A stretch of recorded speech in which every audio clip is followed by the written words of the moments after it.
Hi, ladies and gentlemen. Welcome back to another episode of Marine Riders Michiana Podcast. Today we have a special guest with us, a Vietnam helicopter pilot. Flew many combat missions. Had 4 helicopters shot out from underneath him. We'll get into that stuff as we get on into the interview, but Jim Tebeau, it's a pleasure to have you here, sir. Yes, thank you. So we actually met at the VA, our local VA here in Mishawaka, in the parking lot. I saw you walking around, introduced myself, and you said you might want to come and do this, so here we are. Let's go back to the beginning, Jim. Where were you born? Where were you raised? Parents, brothers, sisters? Well, I was born in Port Huron, Michigan. I had an older brother and a younger brother. And my parents were born in there too. But then later we moved around when we were kids. My dad had jobs that took him different places and that. But Port Huron was home.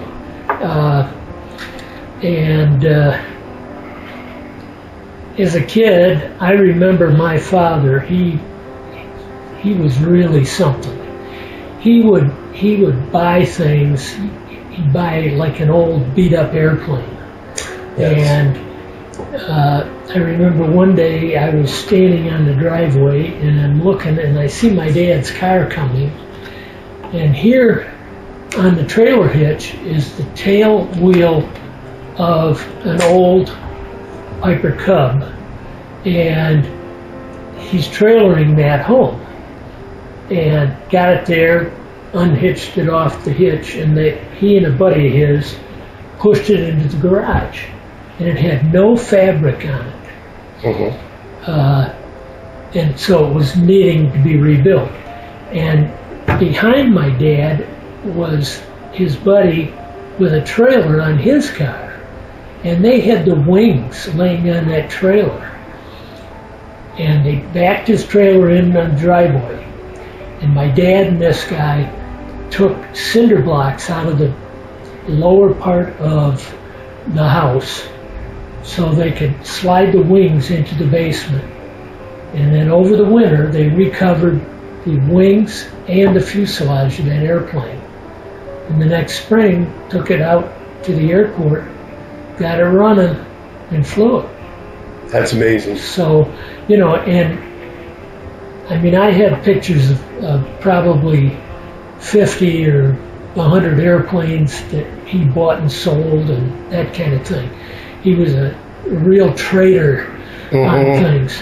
And he had boats, and he had cars. He had motorcycles. And he had a lot of motorcycles he bought and sold and collected that stuff. So it gave us a bug for some of those things too. Was this like late 50s, early 60s? Yeah. That kind of time frame? Yeah, you told me once you were born in 49? Yep. 49. Yeah. So Port Huron. Okay, so that was your childhood. And then where did you go? How were you a student in school? Were you a good student? Yeah, I was good. Yeah. I mean, I was average. Pretty much. Nothing right home about, but nothing. Nothing bad or anything happened to me in school. So sure. So then, you were telling me you went down to Florida and you learned how to sail. Your parents moved down to Florida, the Miami area. My dad was in the beginning when he was doing things. He worked for Webb Coal Company up there, and he was a manager of one of their operations. And then he ran into a guy, and the guy got him into the insurance business, life insurance business. Okay. And so they would set him up in an office in different cities. We lived in Saginaw for a while. We lived in Toledo. They sent him to Miami, and he was office manager down there. And when I was down there, I think it was, in 62, Coconut Grove Sailing Club was down. We lived in Coconut Grove, right on Biscayne Bay.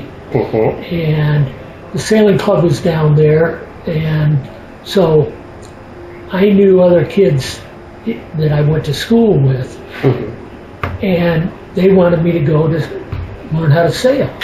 So I said, okay. So I told my dad, and he said, yeah, let's go. We'll get you set up in it.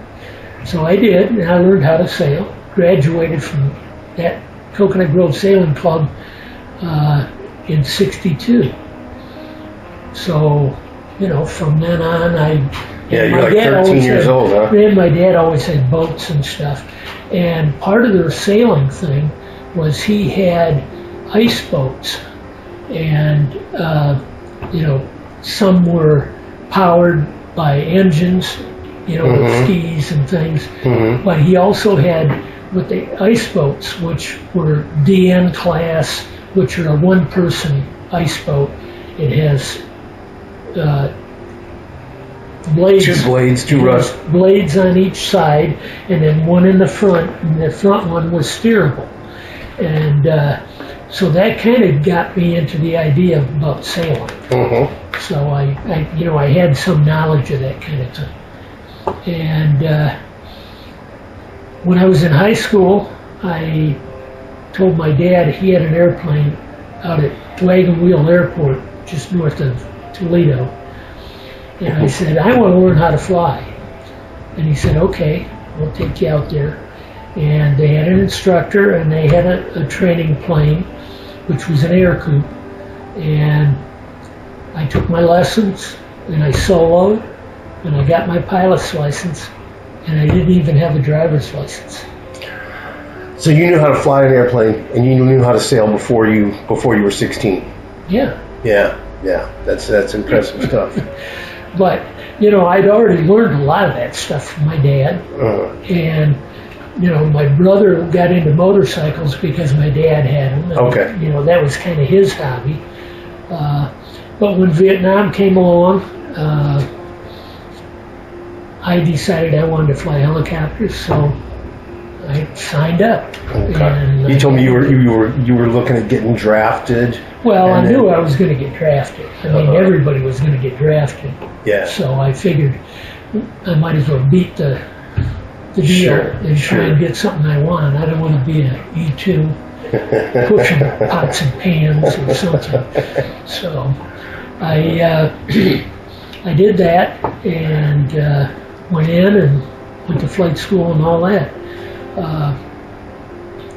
My older brother went in to the Navy because he was going to get drafted. And so he went in there, and he had worked for a surveyor for a while when he was like the end of high school. And so he had some knowledge of that. And when he got in the Navy, I don't know how he weaseled his way into this, but when he was on a ship out in the Pacific, they needed guys who could survey, because they put these guys off on an island out there and had them survey for runways so they could make more runways for our guys to land at and base from. So that was really one of his jobs, besides cleaning pots and pans. Right. But he learned how to do that and that kind of thing. Was he with Seabees? Well, or attached to him? Well, that was my dad. Your dad was Seabee. Well, I think he was part of the Seabees. Okay. I don't know how he did it with his rank and stuff, but I think he was assigned to a unit like that. Okay. So, but my older brother went into the Navy when Vietnam came, and he ended up on PBRs, the Drollboat River. Okay, the Brown Water Navy. 26-foot fiberglass cabin cruiser. Of course, it was painted Green. O.D. Green. Yeah. Yeah, so he was in harm's way. He was in harm's way, yes, quite a bit. And he made it through, and he came back, and from that point on, I am not allowed to talk about any more about him. Okay, that's fine. Well, let's back it up a little bit. Okay. Let's talk about so you joined up, you went in, Yeah. but you had the aviation package as part of your contract, right? Well, yeah, They were guaranteeing I you to went go in, to flight school. Yeah, unless I flunked out of basic training. Or Right, something. right. So the first thing you did, you went to boot camp. Yep. Where'd you go to boot? Do you remember? Fort Polk, Louisiana. Fort Polk, Louisiana. Ooh, summertime or winter? I hope you went in winter. It was fall. It was fall. Okay. It wasn't super cold, but there were times when it got pretty cold. Towards the end. Yeah, well, at least you weren't down there in June and July. Yeah. August. Yeah, I'm telling you, I was in Gulfport, Mississippi for a little bit, and wow. Yep. Yeah. So you go to boot camp in Louisiana. Yep. And I assumed you made it out of there okay. Yep. Yeah. Yeah, that wasn't that bad. No. I think my father treated all of us kind of like, like you were in boot camp. Yeah, a little bit. He'd have us doing things that needed to be done, and so you kind of got like, he's a drill sergeant, but no, great guy. Yeah, good. And but I did that. And then I went to Fort Walters, Texas. Okay, so now you're going. So now you're in Fort Walters, Texas. Are you Yep. beginning to learn how to fly helicopters? Yes. Let's talk about that a little bit. Okay, they had your first month or so. You're doing ground school and stuff, learning some basic things about flying and that type of thing, and then they get you with an instructor, and you go out and you daily go fly with this instructor and learn all the different things you have to learn. Engine failure, how to put it on the ground, auto rotate, that kind of thing. And they do something like pull a circuit breaker, and something would not be going, and then you have to so figure they out what to purposely do. have it fail. Sure. Yeah. But that's all part of the learning thing. Then you know what to do. Look for something and take care of it. So, but yeah, I did that, and I graduated from there. How long was that? You got in 3, 4 months, 6 months? I think it was 4 months or a little better. 4 months or better, something like that. Okay.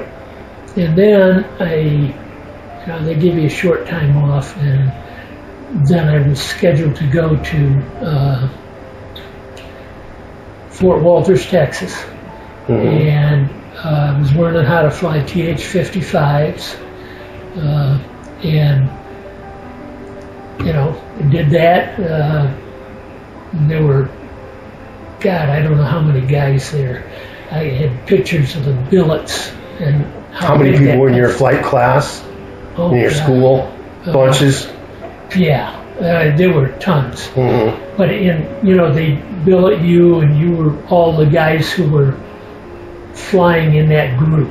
Okay. So, they knew that when to wake you guys up and get you out on the flight line and that kind of thing.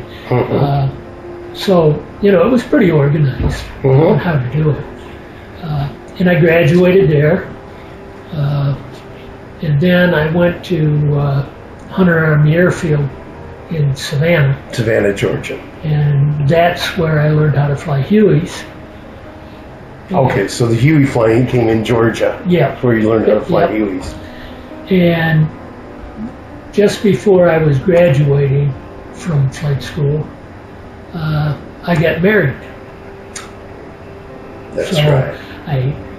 after we got married, and my mother came down with her sister, and we went over to South Carolina to a nice church, and we found a minister to marry us, and so we did that, and Because you knew you were going to Vietnam, Oh yeah, right? well So you wanted to yeah. get I ready. had some time off. I had a little bit of time A off. little bit of leave. Yeah, and then I knew I was going, so there I Because was. everybody went to helicopter school back then knew they were going to Oh Vietnam, yeah, right? yeah, you Yeah. got that right. Yeah, yeah. So that's awesome. You got married before you left Yep. for Vietnam. So in fact, I think it was about a month or so before I was going to graduate. I had rented a mobile home that was outside the front gate of Hunter Army Airfield, and my future wife came down, and I had her living there, and my mother and her sister came down and stayed there with her, and then we went out and got wedding, and and shortly after I graduated, and had a little bit of leave, and then Vietnam, here we come. Yeah. So you had a little trip in this motorhome and stuff? Ooh. Well, it was it was a mobile home. Okay. It was. Oh, I Just see what a you're single talking wide, Yeah. and there was a little area there that had 4 or 5 these mobile homes outside the gate, and one came up, and I rented it Sure. and it was cheap enough because I wasn't making $1 million a day. That was off-base housing, though, man. Yeah. So, but yeah, that was good. And then I went to Vietnam. And it's hello Vietnam, huh? Yeah. Hello, Vietnam. So you fly over commercial? Yeah. You flew over and you flew into where? Saigon? Saigon. And then they put you through some indoctrination things. And, So when you first get off the plane in Vietnam, smell, heat, people's first reaction it was when hot. it was hot. Humid. It was humid. But I kind of knew that's what it was because I'd been reading about it and trying to get, Acclimated a little information more about that kind of thing. Mm-hmm. And they put us up at a base there until we got sorted out to go to our units. Okay. And so then they ended up divvying us up, sending us off to a unit, and then when you get there, you're going to be the bullet break. The what? A bullet break and a huey. They always had a senior pilot, and they'd take you out and kind of show you the ropes about how to fly, in Vietnam, getting shot at and different things. And so we called ourselves bullet breaks. Bullet breaks? Yeah. Okay. But interesting, and you learned a lot. So you're the number 2 man on a Huey now, right? Yeah. Okay. And you do that for a while until they know you've gotten enough knowledge and stuff that they can cut you loose as a Huey pilot, and they'll give you a guy you're going to start training. Then you're going to start training the number 2 guy. And, most of the time we had the same door gunners, but not always. Mm-hmm. Some guys would get wounded or things like that, and you ended up getting another new guy, and you kind of train them a little bit into some of the things that you do when you're out working. Mm-hmm. And we'd go out, pick up troops, and move them to another location. General things like that. So now, were you doing reconnaissance at this time? No. No, this is when you're in a Huey, Yeah. and you're doing troop transports, pretty much, right? Doing grunt work. Mm-hmm. Picking them up. Oh, yeah, picking them up, moving them, and then we got into more combat-related things of putting troops into hot areas, Hot and things LCs. like that. Yeah, but they tried not to put you out there when you're too raw and Too young. too young and too raw and not knowing what's going on. But later on, then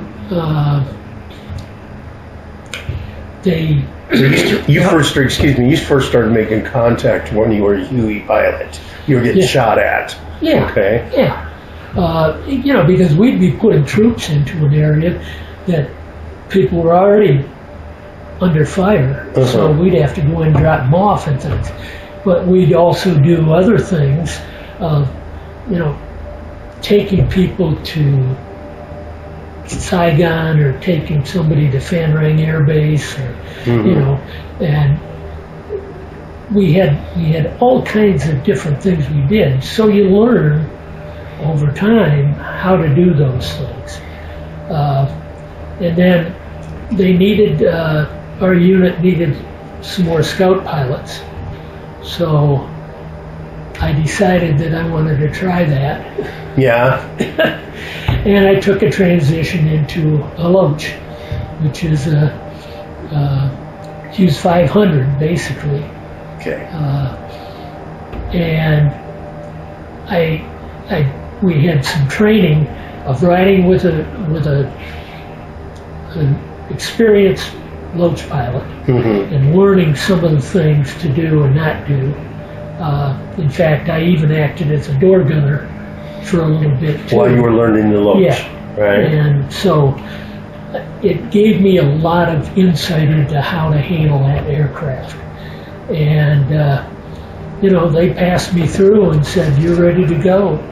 So they gave me a call sign and sent me out to work. And your call sign is? Blackhawk 13. All right. And a lot of guys says, "You sure you want that call sign?"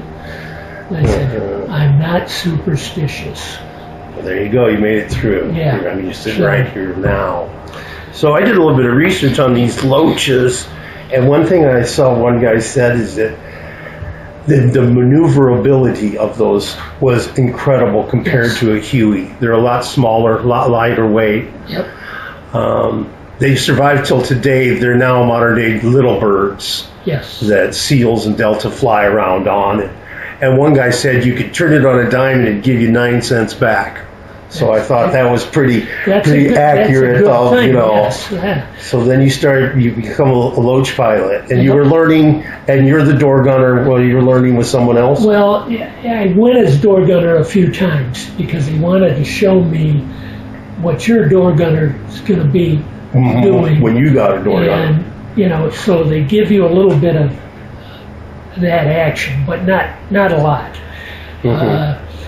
Your whole thing was just really learning how to fly low level, slow, looking for things, radioing back what you find. If you start receiving fire, you peel off left, peel off right. Yep, receiving fire and mark it with a smoke grenade, Holy Pete or something, and then the other guys come down. The Cobras would roll in. We always worked heavy teams. There were some units that were what they called pink teams, which was one loach and one Cobra and a Huey. That's a little hard to do because if the loach goes down, you got to hope like hell the Huey can go in and get him. And the Cobra can protect him. Can't keep everybody else at bay. That doesn't always work. So they could run them in 3 helicopter, or as you did, 5. We worked in 5. 2 loaches. 2 loaches, 2 Cobras, and a Huey. And it was really the best way to do that. We thought it was probably one of the safest ways to do that. Well, now when you say you fly low, like what are we talking? Treetop level? Oh yeah. Yeah, treetop level, and you're looking for any kind of activity on the ground. Yep. Or we're trying to receive fire, so let the Cobras work out. If we start receiving fire, our gunner shoots back, and so you're pretty much bait. Yeah, we're bait. Yeah, you could call us that. We weren't worms, but we were bait. You were bait, huh? So you'd peel off and then make contact. Yeah, but we worked pretty hard on, learning what to do, what to look for, and it became very common for us to do all those things. Mm-hmm. You know, you really got to be pretty good at it. Yeah. And I think I did pretty well with most of what I did. Sure. Here, we'll get into some of your medals and stuff a little bit later on. Let's talk about, you told me that you were shot down 4 times. Oh, yeah. Yeah? Yeah. You talk about those well, a little bit? I think the first time that I got shot down, I was able to move the aircraft far enough to give us some protection. When we got to the ground, because they shot the engine, so it wasn't running. And I put it on the ground, auto-rotated, and we got out, grabbed as much stuff as we could. He had my door gunner had his M60, and we tried to grab the ammo box and the other things we had there. And the Huey came in, and we ran over and jumped in the back, and they got us out. The Cobras came in and protected the loach until we could send a couple of Hueys in with troops to surround it, protect it, and then we could send in a Huey to pick it up. Okay, and they pick up the whole loach and fly away with it? Yeah, on top of the rotor head, there was a place that they could hook on. Okay. And they just pick it up and fly it back. Back to the base. And then we'd see if we could fix it, which we did most of the time. Sure. Yeah, so that was the one time you got shot down. Yeah. And I had pictures of some of that stuff too. Yeah. I think you have some. We'll be posting those up with this as well. A couple of shoot downs and things like that. Mm-hmm. I'm trying to think of. I'll tell you the tiger story. Yeah, no, go ahead. Yeah. You want me to? Yeah. Okay. Yeah. Well, this was late for me in my time over there, and I'd been a scout now for a long time, months and months, and what we had happen, the Argons came to our camp, and they said, "We've got a problem. There's a Montagnard village just so many clicks away, and they're having a problem with a tiger, Bengal tiger, coming into the village at night and getting babies and taking them out and eating them." Holy moly. So they said, we want to figure out how we can take care of this problem. So they sent us out initially to kind of look different areas to see if we could see where there might be a place this tiger's holding up. And they gave us some direction to it, but we didn't get as much of that work, because what happened was we had some sharpshooters in our group, and so we sent out our ground guys, troops, and they went into the village and they stayed there and they hid in different areas, and they waited, and finally here comes this tiger out of the jungle. Yeah, and he's coming into the village, and so one of the guys, they had a couple of guys that were set up to do nothing but kill that tiger. And so the one guy that had the best shot did it and killed him. And those Montagnards were so happy about that. They just were winning the hearts and minds, right? Yeah. But and then we get some pictures of it, and we ended up bringing it back to our camp. Somebody wanted to try and get it tamed, turned into a rug, and we didn't have anybody who knew how to do that. So that thing started drying up, and it ended up gone. Sure. But you got rid of the tiger problem. It wasn't eating the babies anymore, Yep. huh? Yep. So, but those were some of the good things, that we were doing, and it didn't drag us into a lot of danger. Sure. So, but we had enough of that. Otherwise. So. Yeah, if you look at his chessboard, you can tell the air medals. Yeah. Well, I worked a lot. I mean, Yeah. I did. I had written down some things that I looked it up on how many hours you had to fly, combat hours, to get an air medal, and it was like you had to fly four hours in a combat situation where you had immediacy of getting into combat. So, and I don't know how they judge all that, but you get written up for so many flights and that type of thing. Sure. But yeah, I earned some air medals. I was in the V for Valor. Yeah, I got one for V for Valor.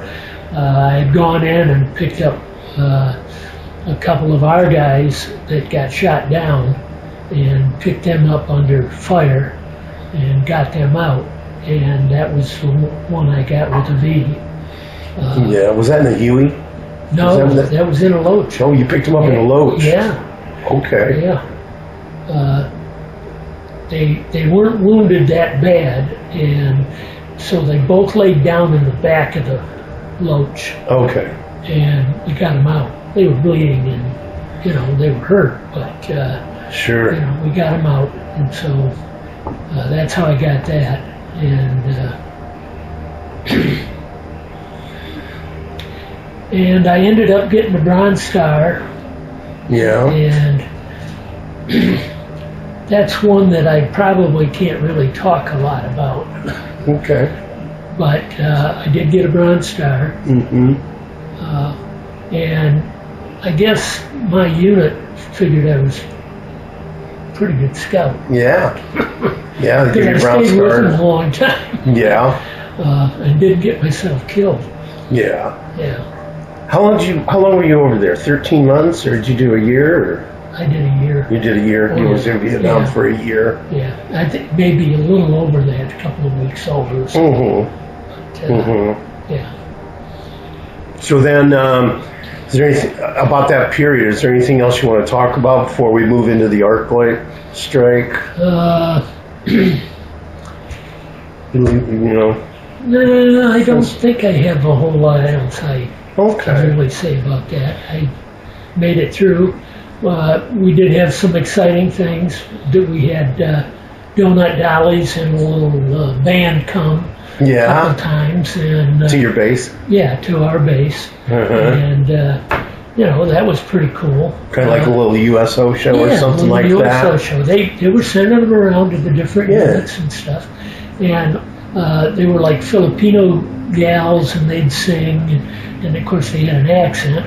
Kind of an Oriental accent. So this wasn't any Bob Hope or Bing Crosby or anything like that, huh? And they had some guys who played guitar and that type of thing. And so it gave us, a little something to ease us for a while. And we enjoyed that. One of the guys, there were like 4 guys in a hooch. And one of the guys there, at Christmas time, his parents sent him a 6-foot Christmas tree and all the ornaments and everything. And we had a Christmas tree for Christmas that year. Really? Yeah. And I got pictures of that too. So, but we had some really good times too. I mean, there were some wild parties. Yeah, I bet. you know, yeah, if you knew you were flying, you had to be sober. So I followed that rule To the T. directly, yes, because I knew it was my life Yeah, on the line. and somebody else's too. Your door gunners. Yep. Yeah. So, yeah, we did that, and I think I probably would do it again if I had to. Yeah. You know, and I, you know, I have some problems with remembering some of that and wanting to remember some of that. No, I understand completely, man. You know, I'm not. you want me to get into the Yeah. plate thing? Let's talk about the arc. I said you talked to me about it before. So. Yeah. Well, I was 2 months from coming home, and we were sent out on a typical scout mission. We had 2 loaches, which had there were a pilot in each and a door gunner in each. We had 2 cobras. And there were 2 pilots in each cobra. We had 1 huey with 2 pilots and 2 door gunners. And we were out to recon a valley west of where our unit was. And so we knew when to go in and start our work. Now, I was the lead because I'd been there the longest at that time. And so we're working our way through this valley. We're about halfway through, and we didn't know who we were working it for, because sometimes they were going to send ground troops in or something. So, you know, we never knew exactly who ordered that mission.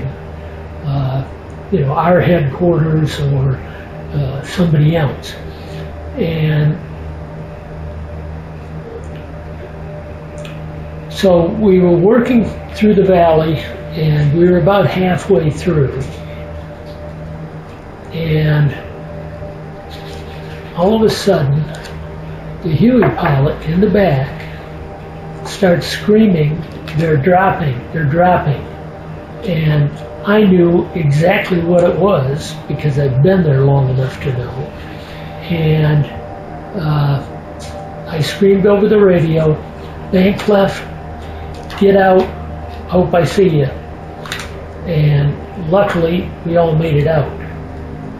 But what it was an arc light, B-52, dropping 50, 750-pound bombs right where we were at.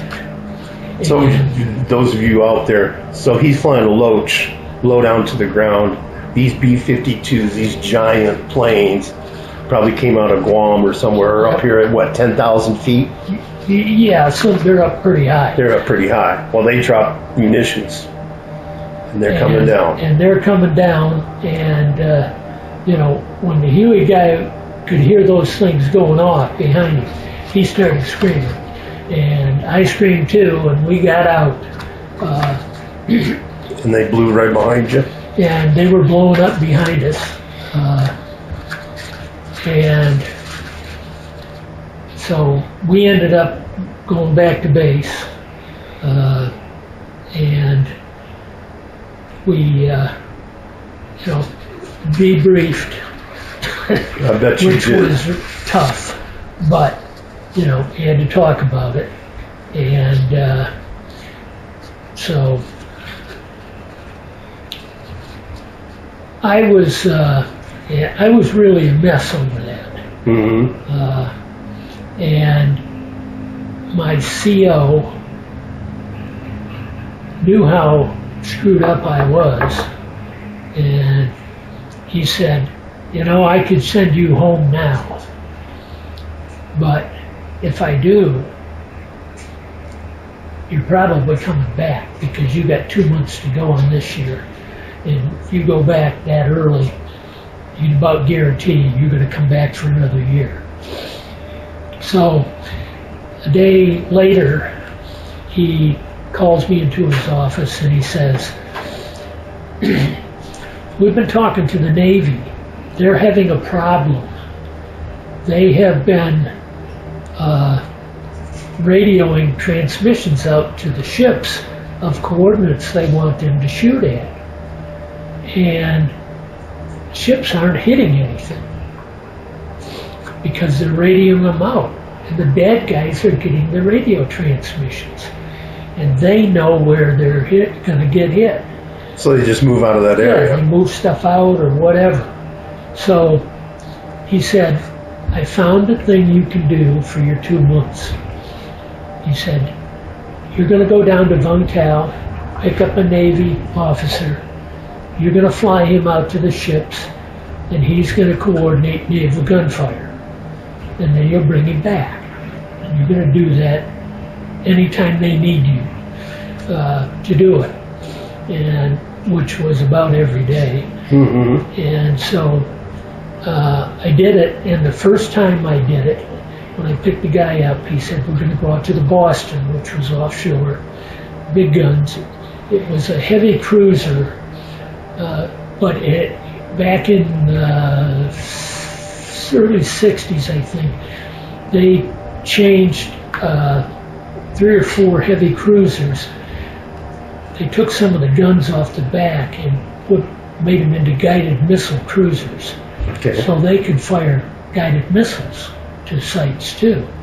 And so the only place I could land and wanted to land on that ship was on the fantail, because it was the only place that was big enough for me to set that loach down. Mm-hmm. And not be too close to the edge and that kind of thing. But the only thing I didn't like was that there were 2 guided missiles right over the top. But they weren't using those. Okay. They were firing the guns. Oh, the 8-inch guns, or yeah, mostly 8-inch. Yeah. And so I'm out there, and I'm sitting on the edge of the helicopter, and this guy's going up to coordinate the gunfire. And this is a funny thing that happened to me, and I like to talk about it because it is kind of funny. I'm sitting there, and all of a sudden I see this guy coming, and he's all dressed in white. And then I realize he's got an apron on. Okay. And he's a big black guy. Big muscular He's fellow. huge. Yeah. And he comes out and he says, hey, have you had breakfast? And I said, no. He says, come on with me. And he took me down to the mess and cooked me the best breakfast I'd ever had. So he became kind of a friend to me. Yeah. A little bit. Because every time I went out, he'd bring me coffee or something. And I got to know a lot of guys on the ships. Yeah. But the Boston was the one I went to the most. Because they were the closest to where our base was and that kind of thing. So,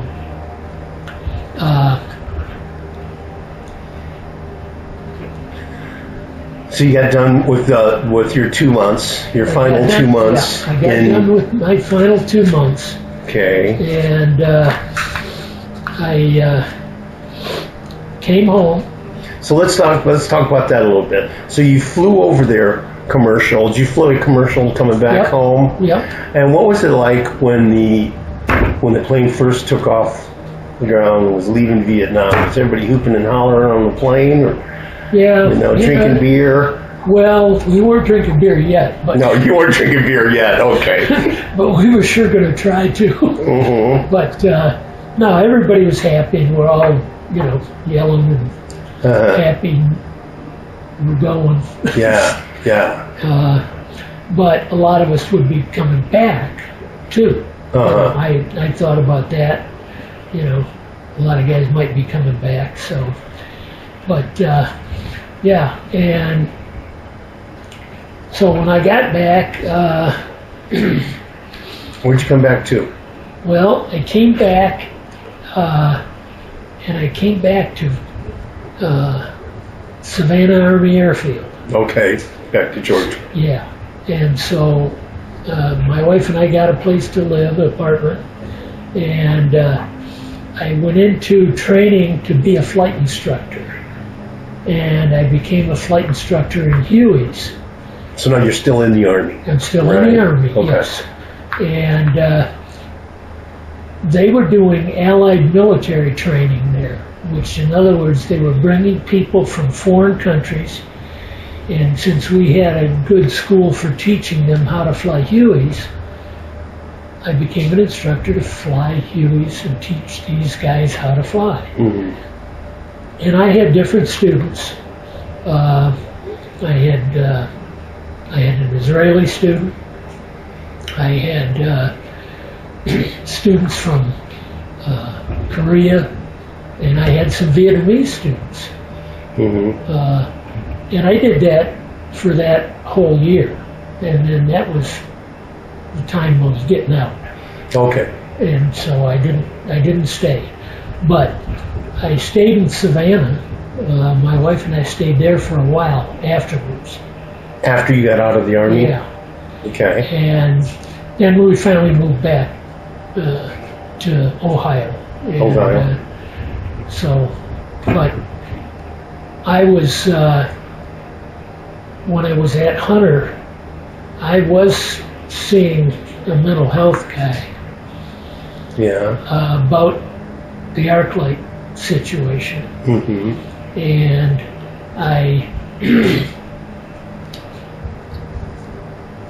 I got some help with it, but they knew that I, needed a little more help, and so I started going to the VA for, physicals and things like that. Sure. Even after I was out, and getting medical care and stuff, and they started sending me to psychiatrists, and I worked my way through most of them Yeah. that they had. But anyway, they had a real hard time getting it out of me as to what was causing my problem, why I was so bad off, edgy, sad a lot. Mm-hmm. And it took a long time before they figured out what it was, because I never talked about it.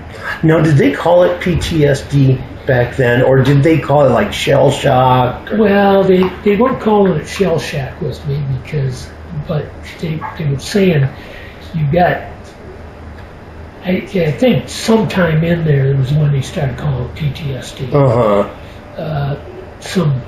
Some college guy figured out that post-traumatic stress disorder is what that is. I was thinking we have to look that up. I think that was like around the late 80s, maybe early 90s when they really started calling it PTSD. Yeah.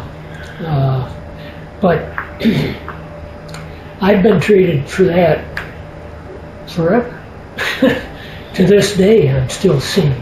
So there you go, folks. So, stick with your treatment. Stick with your treatment. Stick with it. Yep. You've been going to therapy for this for 40, 50 years now.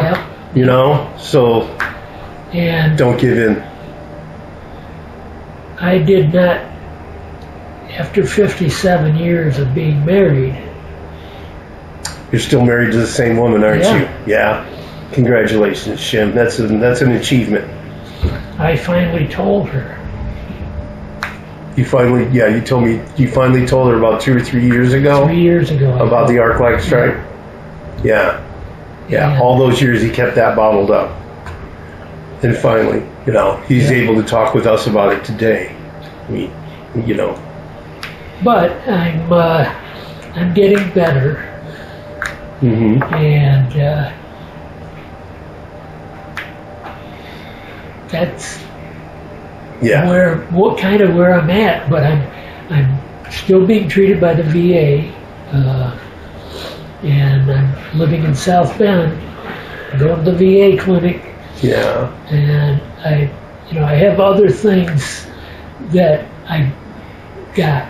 Mm-hmm. I don't know whether I caught them there or Well, no, what. you show me he was also exposed to Agent Orange. Yes. You said that you were flying, once again, you're flying down here at treetop level, Yeah. and some fixed-wing aircraft were spraying Agent Orange over the top of you? That happened to me probably 3 times. And 3 times? 3 times. And there were usually 3 to 4 either C-123s or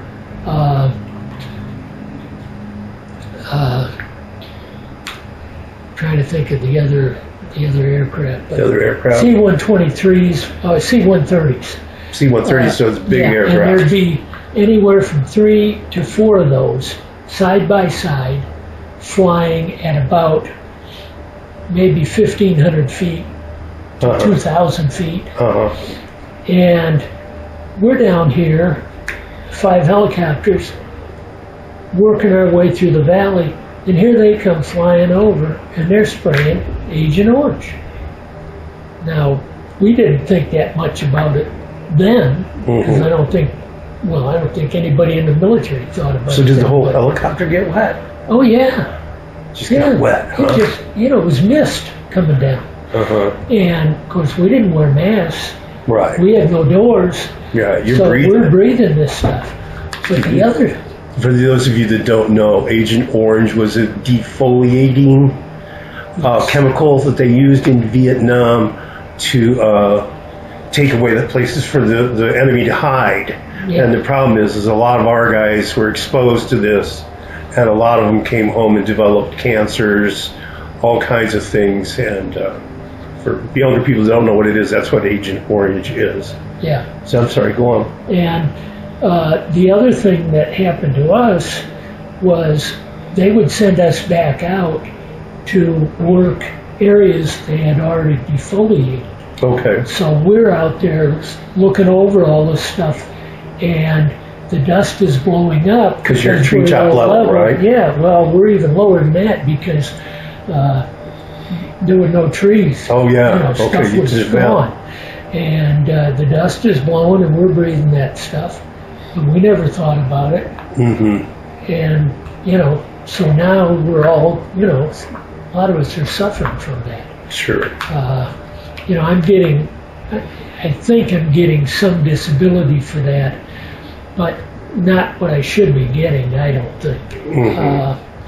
Because I do have breathing problems. I'm on 2 different inhalers now. One's a heavy duty thing. Yeah.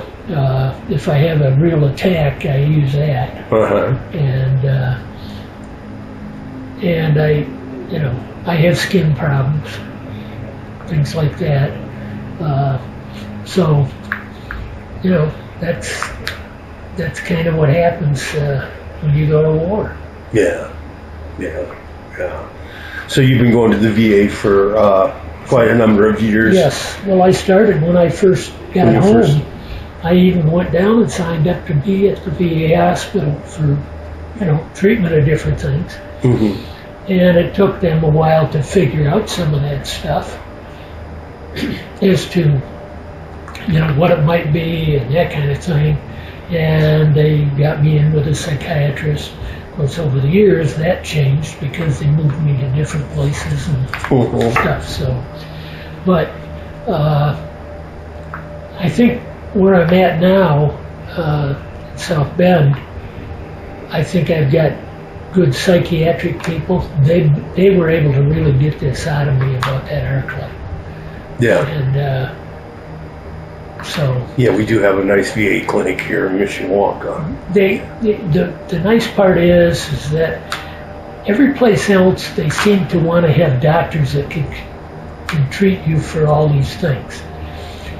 Here, this clinic has doctors that treat most things, but they send you out into the city or whatever to doctors who are specialists in different diseases and things. And the VA pays for it, and it's, I think it's really worth it because they send you to good people. Sure. So far, I've had no bad situations. Hmm. So, and I think they're trying to do that everywhere, but we'll see where things go. And you're still married to the same woman all these years Yes. later, huh? Yes, I am. Well, that's pretty awesome. Yep, she's a great gal. Good, good. Well, thank you for coming on here, sharing your Yes. story with us today. Well, thank It's a you. pleasure and an honor to meet you. And we'll be having more episodes coming up, ladies and gentlemen. We're going to talk to a Marine that was in the Battle of Hue in Vietnam, and we'll be talking to him soon. Yeah. So, from the Marine Riders, Semper Fi, out.